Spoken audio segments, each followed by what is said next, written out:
হল রয়েছে একটু নিচে। তো তাদের কারণে কি জাকসু নির্বাচনে কোনো রকম প্রভাব পড়তে পারে কিনা কি মনে করেন? আপনারা জানেন বিশ্ববিদ্যালয় প্রশাসন ইতিমধ্যে মেয়াদ উত্তীর্ণ শিক্ষার্থী যারা হলে অবস্থান করতেছে তাদের বিষয়ে তাদেরকে হল ছাড়ার জন্য একটি আলটিমেটাম দিয়েছিল। সেই আলটিমেটামের মেয়াদও শেষ হয়েছে।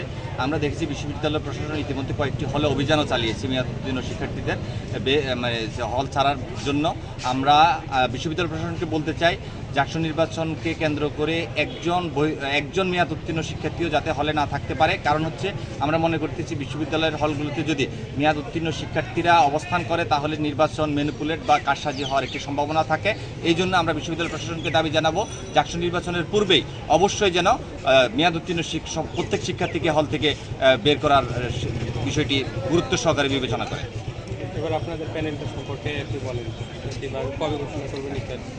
ধন্যবাদ আপনাকে। আমরা গতকালকে বাংলাদেশ জাতীয় ছাত্র দলের কেন্দ্রীয় প্রতিনিধি দল এবং জাহাঙ্গীরনগর বিশ্ববিদ্যালয় ছাত্র দলের সিনিয়র নেতৃবৃন্দের সমন্বয়ে আমাদের একটি দীর্ঘ মিটিং হয়েছে।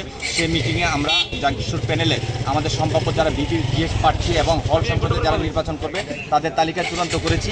আমরা ছাত্রদল কেন্দ্রীয় সংসদের পরামর্শে আমরা খুব শীঘ্রই আমাদের প্রেস কনফারেন্সের মাধ্যমে আমাদের যে প্যানেল জাকসুর প্যানেল এবং হল সংসদের প্যানেলটি ঘোষণা করব।